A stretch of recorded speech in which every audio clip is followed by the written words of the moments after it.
कृपया अपने नेत्रों को बंद कर लीजिए।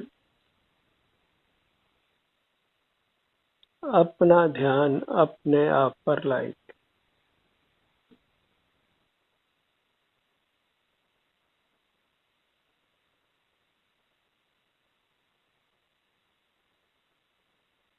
हम स्वयं ही सुख के साधन हैं।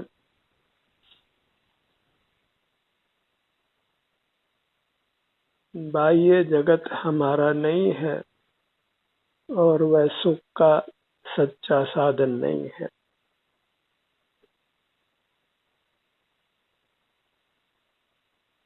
बाह्य जगत को विषय करने से ही हमारा संसार में परिभ्रमण होता है।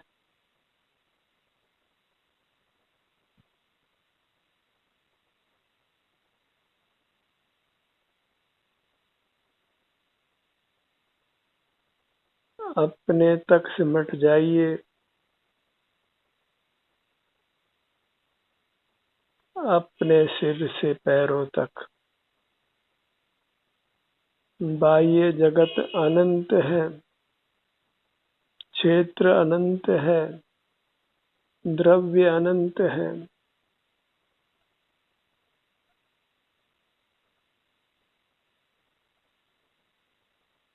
पदार्थों का रूप भी अनंत प्रकार का है। किस किस को हम कैसे जानेंगे? किसको जाने किसको नहीं जाने?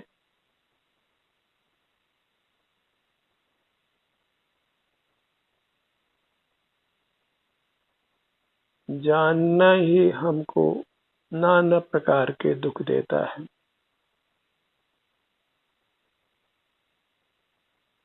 अपना ही स्वरूप जो अपने सिर से पांव तक विस्तार वाला है,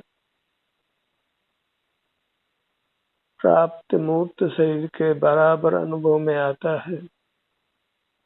बस उसी को ही अपना कर हमें सुखी हो जाना है।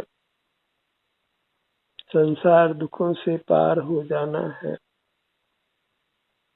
अत्यंत गंभीर होकर इस मार्ग में प्रवृत्त होइए।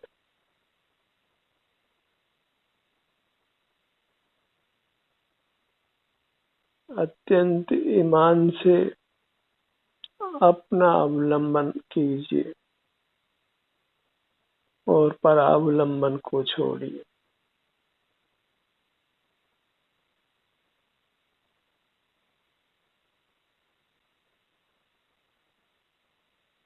जो अपने विस्तार तक सिमट गया,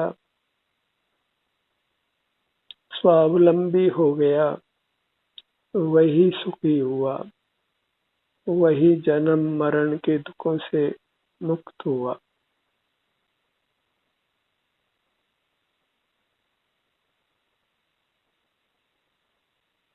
ये मोही जगत तो जन्म भी बनाता है और मरण भी बनाता है।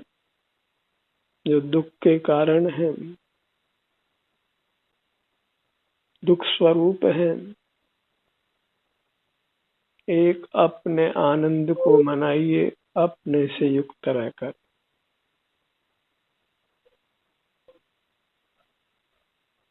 आनंद तो चाहिए, लेकिन वह स्वावलंबी होकर लीजिए। स्वास्थ्य तो चाहिए, पर वह स्वास्थ्य अपने सन्मुख होकर मिलता है, अपने में स्थित होकर मिलता है।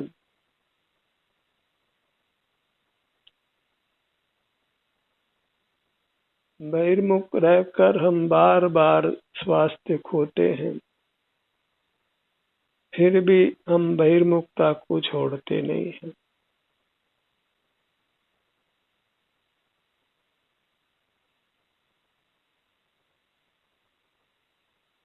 अनेकों बार हम रोगग्रस्त हुए हैं, वेदना को भी भोगा है, तथापि उसके कारण का यथार्थ अनुसंधान नहीं करते।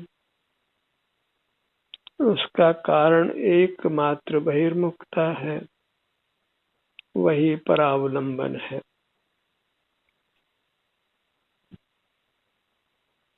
सुख के लिए बस स्वावलंबन कीजिए, अपने चिन्ह मुहूर्त का अवलंबन लीजिए। इस मुहूर्त काया में ही हमारी उपस्थिति है, सर्वांग में वही आकार हमारा है और वही अंतर्दृष्टि से संवेदन गोचर होता है, वही हमें सुख दुख का अनुभव होता है। अत्यंत गंभीर होकर परावलंबन को छोड़ने का प्रयत्न कीजिए, स्वावलंबन का प्रयत्न कीजिए।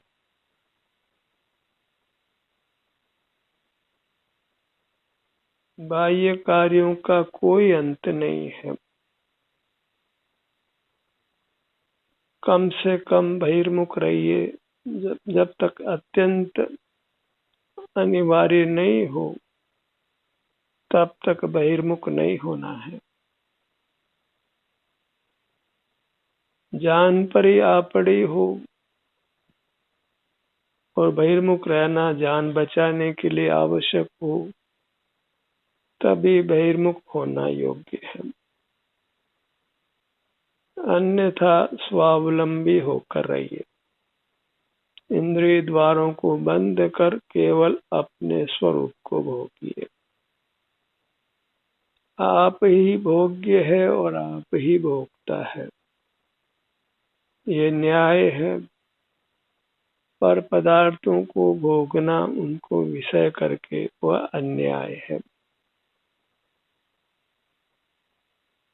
और अन्याय का दंड भोगना पड़ता है।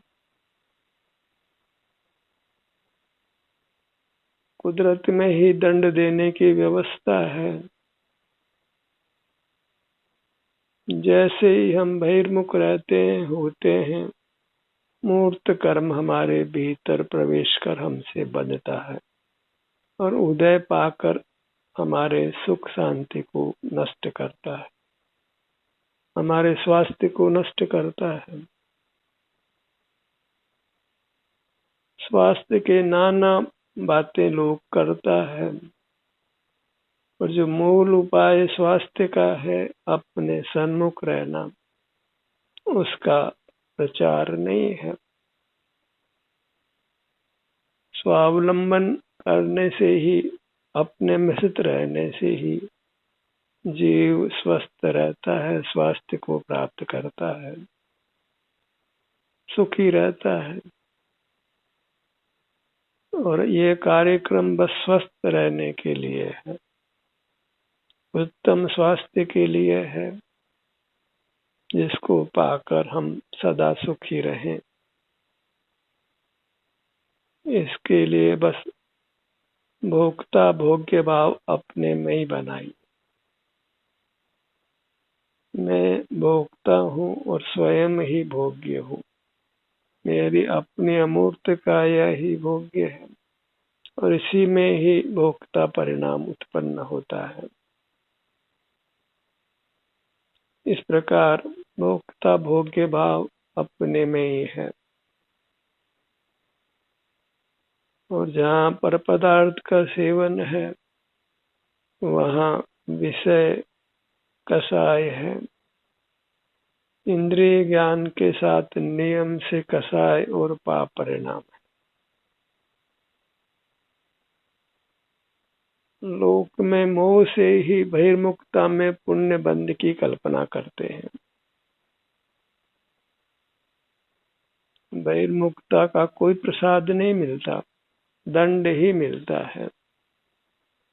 पर पदार्थों का सेवन करें बहिर्मुख रहकर और हमें कोई पुरस्कृत करे, ऐसा लोक में न्याय नहीं है। जहाँ बहिर्मुखता है, वहाँ आपको अवश्य ही उसके फल में शरीर में वेदना को भोगना पड़ेगा। आप अस्वस्थ रहेंगे और दुख को भोगेंगे। ये नियम है त्रैकालिक। जहाँ बहिर्मुखता है, वहाँ असत वेदनी कर्म का बंध है, पाप का बंध है। और इसका कोई अपवाद नहीं है। यदि पाप से डरते हैं, पाप के फल से डरते हैं, रोग से डरते हैं, वेदना से डरते हैं और नाना प्रकार के दुखों से डरते हैं, तो बहिर्मुखता को छोड़िए। परोपकार के नाम पर, कोई धर्म की क्रियाओं के नाम पर बहिर्मुख रहते हैं तो आप धोखे में हैं, भ्रम में हैं। इस प्रकार कोई आज तक सुखी नहीं हुआ, जन्म मरण से मुक्त नहीं हुआ, संसार सागर को तिर नहीं सका है। बहिर्मुखता कोई अच्छा करार कर दिया जाए तो फिर मोक्ष मार्ग बंद हो जाता है, फिर अंतर्मुख होने की आवश्यकता ही नहीं रहती है। जब बहिर्मुखता में धर्म हो रहा है, पुण्य का बंद हो रहा है और उससे हम सुख भोग रहे हैं, तो फिर अंतर्मुख होने की क्यों आवश्यकता है, स्वानुभव करने की क्यों आवश्यकता है। आत्मनिर्भर क्यों होना है,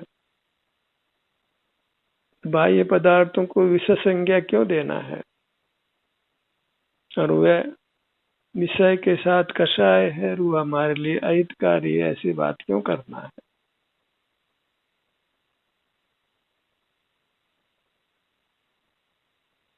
हमने अनेकों पुण्य काम किए हैं, लोग प्रसिद्ध, तथापि प्रकट ही हम संसार में हैं।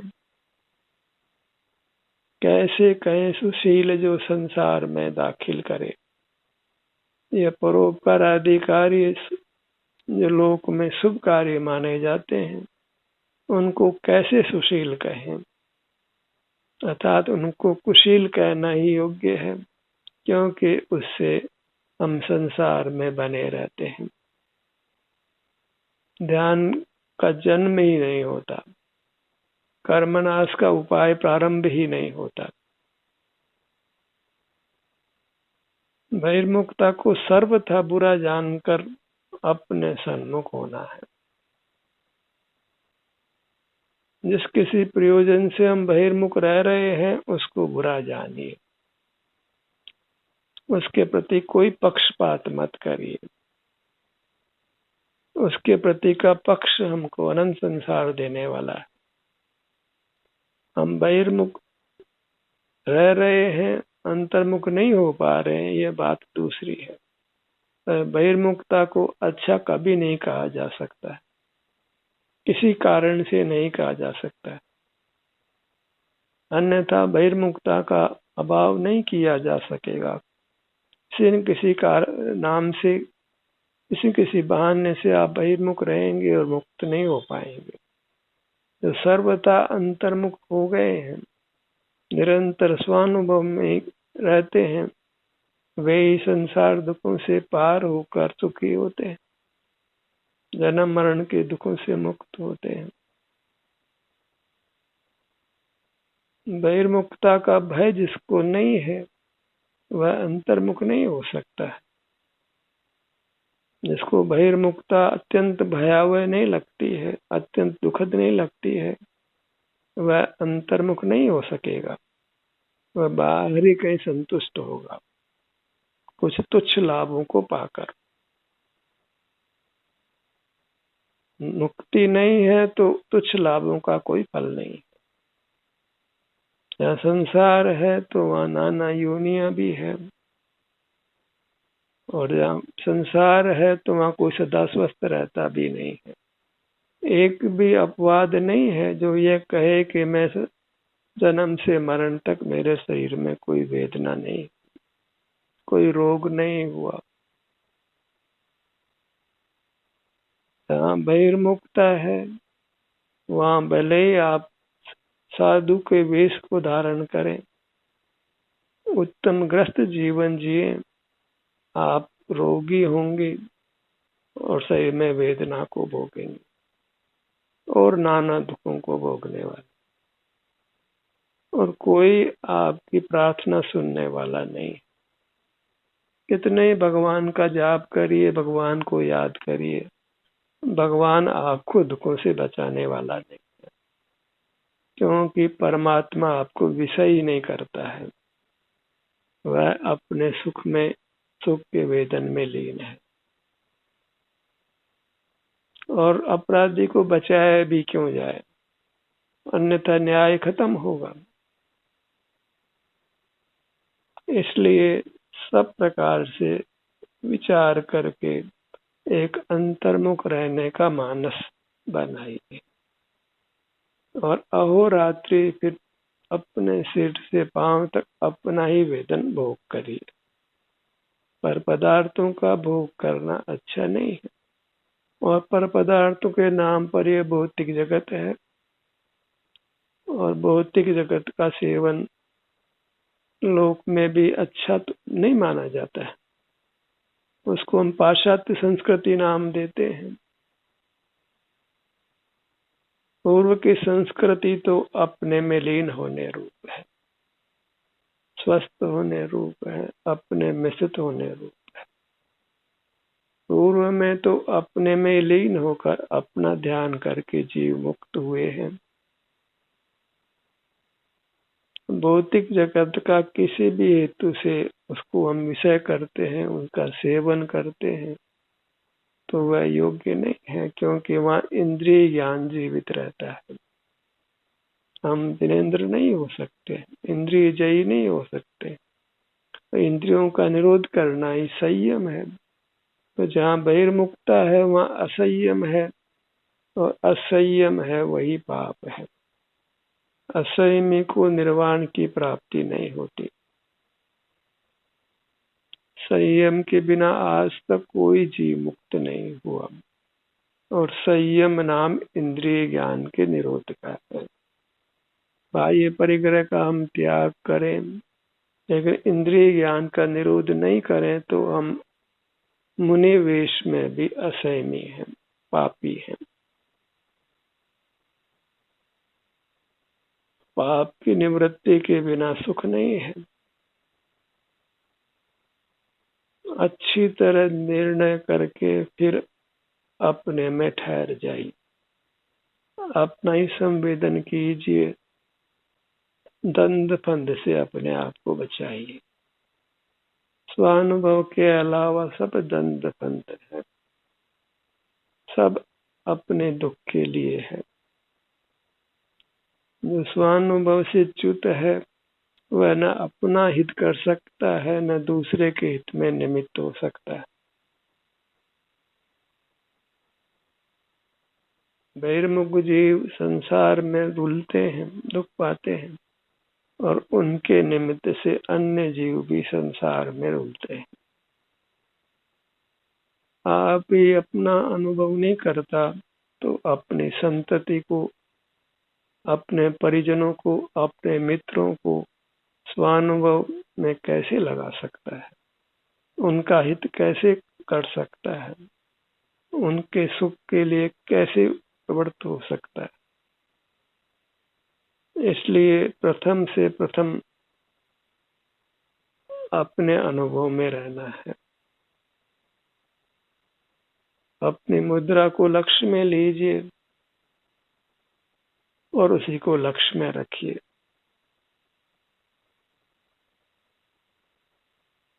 बहुत बड़ी काया है, भले ही ये 5-6 फीट की हो, पर अंतर में आपको रहने के लिए ये अनंत काल तक अवलंबन दे सकती है। परमाणु जैसी सूक्ष्म नहीं है, परमाणु के सामने ये अत्यंत विशाल है।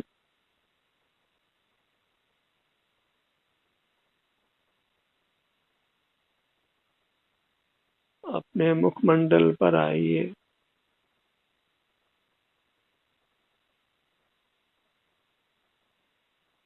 मूर्त मुखमंडल हमारा नहीं है, इसलिए वास्तव में दर्पण देखने का कोई फल नहीं है, उससे अपना रूप दिखाई नहीं देता है।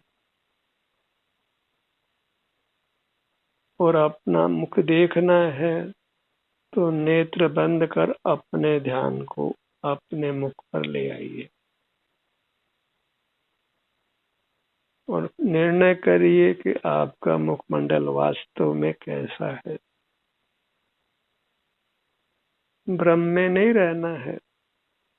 जिस मुखमंडल को हम दर्पण में देखते हैं वह तो बचपन से मरण तक कितनी बार बदल भी जाता है और अंतोगत्वा उसका नाश ही होता है। पर अपना जो मुखमंडल है वह अविनाशी है, वह कभी नाश को प्राप्त नहीं होता।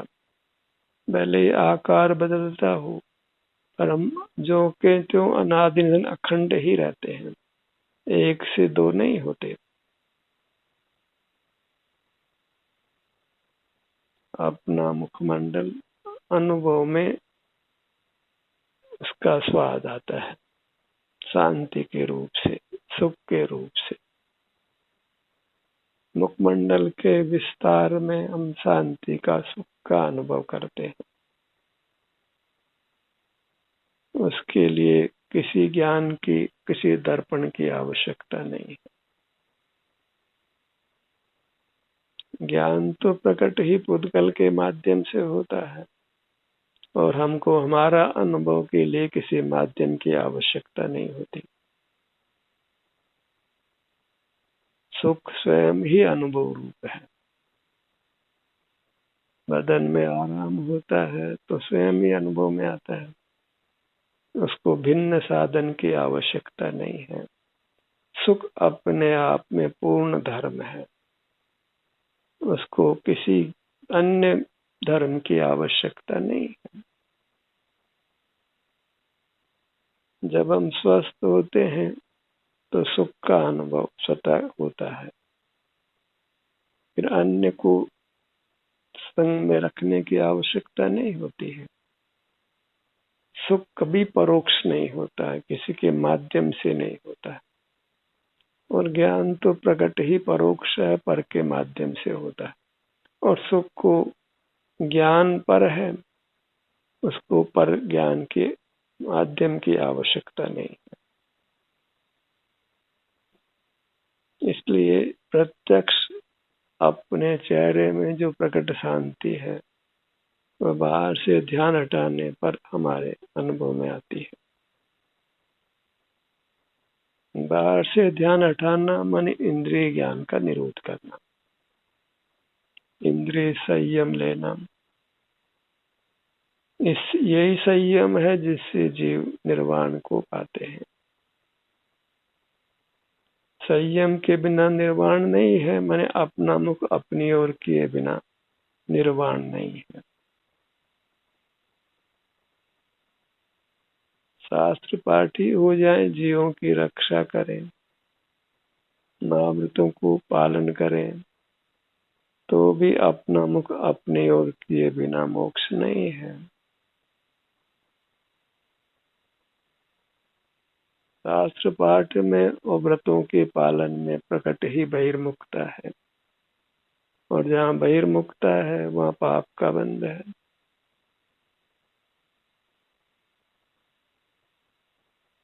पाप का बंध माने दुख का अनुभव होगा।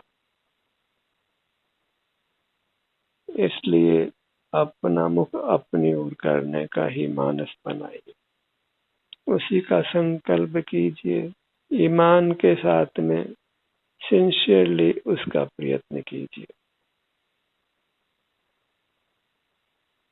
अपना मुखमंडल, सिर का भाग, ललाट का भाग,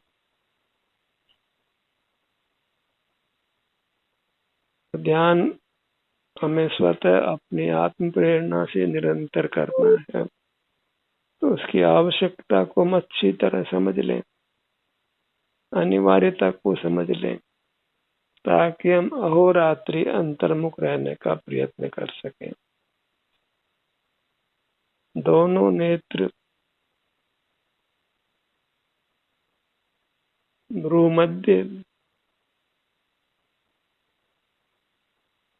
दोनों कान, अपने अंगों पर हम ध्यान लाते हैं और कुछ भी विकल्प नहीं करते, वही वास्तव में ध्यानाभ्यास है। अपने नासिका भाग पर आइए।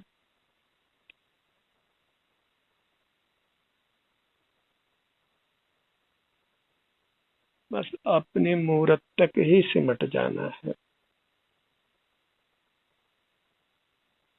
न दूसरे को विषय करना है, न उससे कोई व्यवहार ही करना।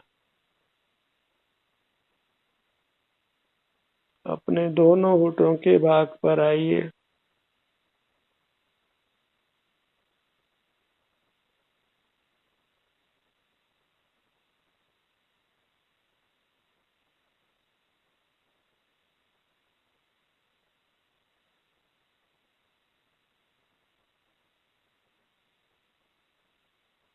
मुख के भीतर जिह्वा भाग और तालू का भाग,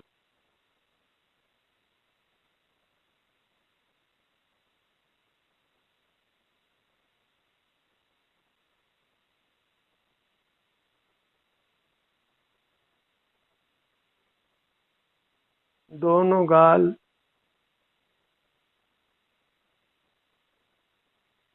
कर्णयुगल, ठुड्डी, कंठ,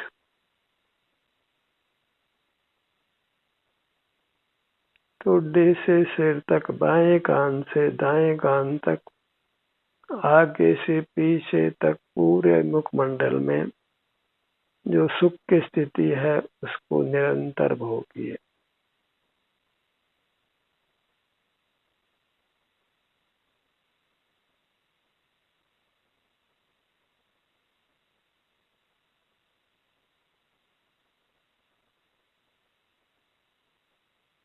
अपने गर्दन के भाग पर आइए।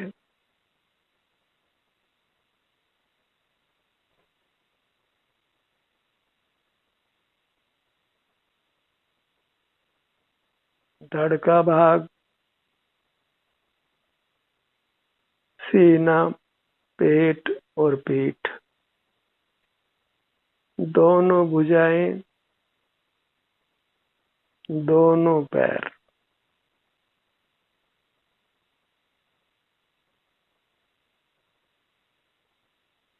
ये अपने अमूर्त काया हमको अनुभूत है। इसी के अनुभव रूप रहने का अहोरात्रि प्रयत्न कीजिए। ध्यान का ये सत्र यहीं समाप्त होता है। आपकी सहभागिता के लिए धन्यवाद।